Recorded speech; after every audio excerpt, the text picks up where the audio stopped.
Draft week continues, and you know what we have to do before we get into anything, because this is a big video. We got a lot to talk about, but we got to check Tankathon real quick. This is why we're checking it every single day, because yesterday where they had us getting Isaiah Jackson and Zaire Williams, now they flipped it to Kai Jones and Zaire Williams still on the board, but Isaiah Jackson dropped down to 23 after yesterday saying that he would go to us at 19. It is getting insane. It's going to change every single day. That's why we're checking it every single day. But we have a lot to talk about in this video. No time for those CK crazy long intro, because we got to talk about a possibility of us making a move for another wing that's on another team that was an old teammate of RJ Barrett. The possibility of us moving up in this draft is not looking too crazy for us, and us staying pat at 19 and 21. Could that be a thing? And a point guard situation that opened up with the New Orleans Pelicans and Kyle Lowry. Let's get into all of it. No time. Run the intro.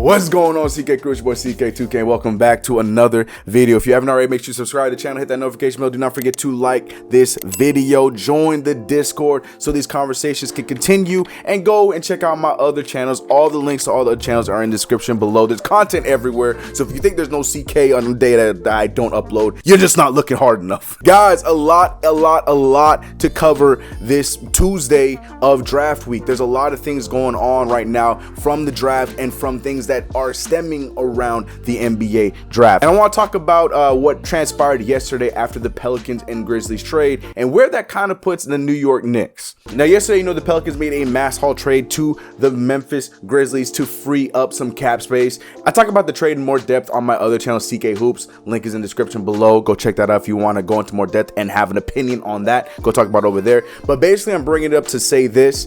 This opens up two new avenues, well, three avenues if you really care, but two main avenues for the Pelicans that can directly affect the New York Knicks. One, they obviously made enough money after the rumor coming out by Woj that Kyle Lowry would be looking for anything around $25 to $30 million on a multi-year deal with his next contract here in this offseason. And with this trade, it opens up that door for the Pelicans, who were rumored to be having a pretty close conversation, that now this can fulfill that destiny if that is truly a rumor that's actually real. But then if they do that officially leaves Lonzo Ball off the table and completely available for us. And the reason why I'm saying it that way is because without the risk of them matching for Lonzo Ball, that means Lonzo would be a little bit cheaper, an $18-19 million price tag, rather than going to 2021 if that's something that he would be asking for. And if you ask me, 18 on 3 years, shoot, 19 on 3-4 years, I'm not complaining about that. I don't know if a lot of you guys are, so that would help us out. But it's not guaranteed that Kyle Lowry will go to the Pelicans, because teams like ourselves, the Knicks, the Heat, the Lakers, his hometown Philly 76ers, there's still a lot of teams that are still pursuing Kyle Lowry. And if Kyle Lowry goes to one of those other teams, then that is kaput on Lonzo Ball, because I guarantee more times to not that they will match any offer on Lonzo Ball if they miss out on Kyle Lowry, so they can still make sure that they have their point guard, and they can definitely afford him. Because if they're willing to give up that 25-30 for Kyle Lowry, they would definitely take the lesser price tag on the younger prospect and the guy that was already playing pretty solid for them in Lonzo Ball if they lose out on the race for Kyle Lowry.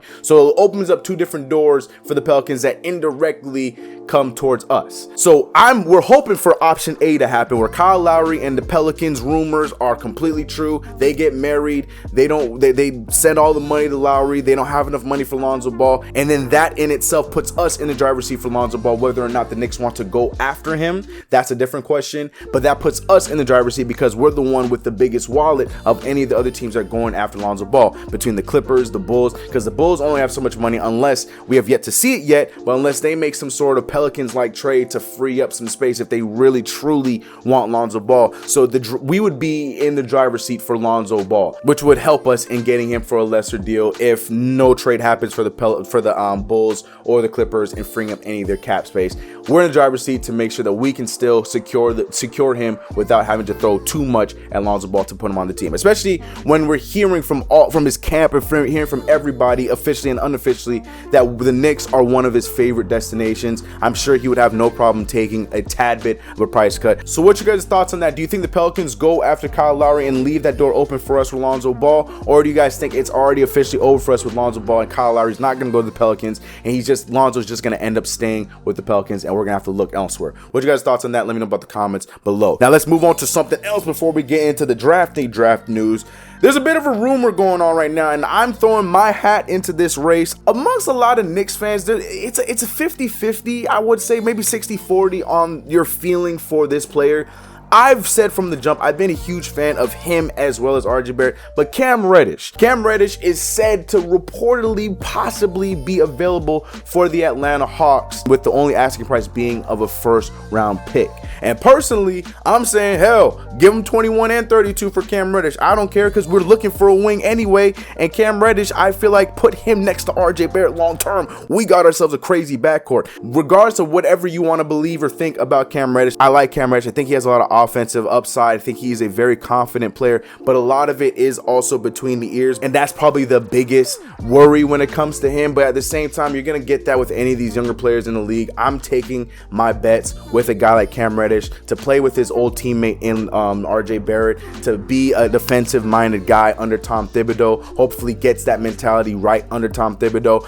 I'm making that trade. I'm keeping 19 and I'm trading 21 and 32. And if they only want 19, I'll give them 19 and keep 21, 32. We know we're not coming out of this draft with all these draft picks, right? It's not going to happen. And to be real with you, I feel like we get those same kind of quality out of getting Cam Reddish than what we would get anyways at 19 and 21. So I'm making the deal to get Cam Reddish if this is real. I would love Cam Reddish to be one of our wings for the future, to pair up next to a guy like RJ Barrett as well as Julius Randle. And under Tom Thibodeau, I think it'd be great. I know a lot of people worry about the incident. I know this is going to be a controversial take because a lot of people feel about Cam Reddish, and then there are some people like myself that do like Cam Reddish's game. What's your guys' thoughts on that? Do you think the Knicks should put their hat in that race? Do you think we should stay the hell away from that? The asking price is really cheap for Cam Reddish. I think we should put our hat in that race, but that's just my opinion. I want to hear what you guys have to say about that in the comments below. I told y'all we got a lot to talk about in this video. I'm trying to knock them out, all right? Next up, let's talk about the draft. Now, according to a lot of the big guys and a lot of the insiders and stuff, it's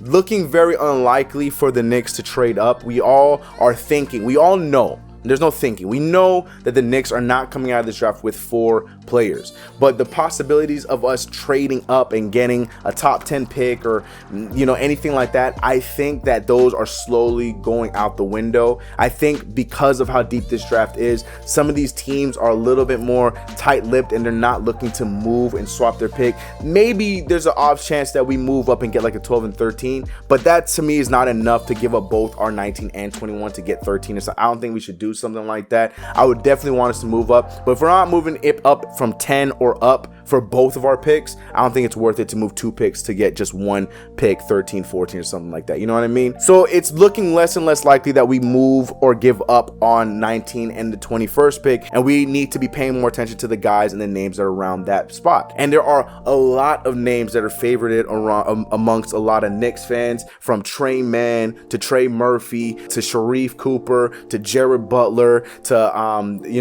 Isaiah Jackson's getting some love from some people. I'm a huge fan of Zaire Williams. I saw in the chat, I saw in my comment section, a lot of you guys are not like Zaire Williams. I'm a huge fan of him. I feel like people are, what have you done for me lately, which is completely fair. I completely agree with that.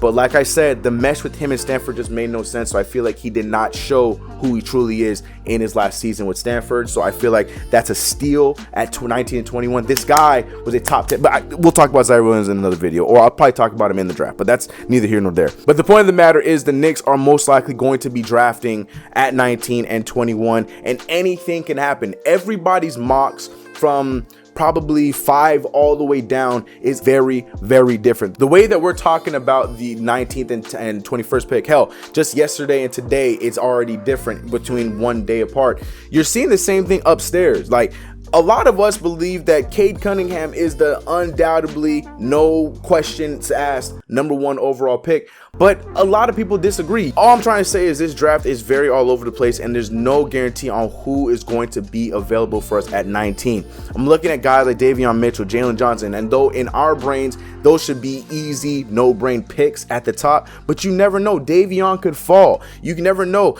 Because of the situation with Jalen Johnson and Duke, he could fall even more than he already fell on the mocks. At 14, he could fall down more. Some of these guys that are getting a lot of interest, like the Chris Duartes, the Trey Murphys, the Sharif Coopers, the Jared Butlers, a lot of these names, Cam Thomas, who's getting a lot of conversation, especially amongst the Knicks, and Tom Thibodeau, a lot of these guys could be snagged a lot sooner than you expect. Usman Garuba is right now slated at 16 on Tankathon, and he could go down lower or he can go higher. It's going to be such a crapshoot. I guarantee nobody's going to have the perfect mock draft coming into this draft because there's just so much uncertainty on who is going to get what, because there's just so much talent in this draft. So all that to say this, if we stay at 19 and 21 and we don't move up to 11, 12 or whatever, we're still going to be in a very, very good place. Like I mentioned, unless we're in the top 10 and we move our picks to get in the top 10, I'm not tripping about leaving our 2 picks at 19 and 21. If we lose out on our second round picks, which I know, that's probably the spot where Walt Perrin thrives and Scott Perry, they do such a good job at scouting at that end of the draft. But to me, I feel like the scouting in the low 20s is just as important, especially in a draft as deep as this one. So if those rumors are true where the Knicks are not looking to move up, then so be it. I still feel very confident in what we're going to look at and who we're going to possibly be picking up at 19 and 21 anyways going on in the draft. We're going to go into more depth at who I believe we should be looking at 19 and 21 in tomorrow's video. But I just wanted to speak on the rumor of us possibly not moving up and staying pat here. But I want to hear your favorite names at 19 and 21 and why in the comment section below. We're going to go into more depth on probably some of those names in the next video, in tomorrow's video. So let me know your thoughts in the comments below. But there's a lot going on, man. A lot of things are going to happen in the next few weeks. Like I just mentioned, the point guard situation, the drafting situation, trade possibilities, so much going on. What is your thoughts on everything? Do you think there's still a shot for Lonzo Ball to be a Knick and at a lower price point? Do you think that Cam Reddish makes sense for the Knicks? Should we pursue that? And do you still want to try and move up even if it's 12-13 with our 2 picks? What's your thoughts on everything mentioned in this video? A lot to digest. Hopefully I put the chapters on this one so it's easy for you guys to go through the video and know what's being talked about. But you know the vibes, guys. If you haven't already, make sure you subscribe to the channel, hit that notification bell. Do not forget to like this video, join the Discord, be a part of the conversation. Follow me over on Twitch. I'll catch you guys in the next video. Let's get it. I'll see you guys tomorrow. Draft week is heating up, baby. It's getting crazier and crazier and crazier. I'll see y'all tomorrow. I'm out of here, and peace. Cold pizza like Tuesday.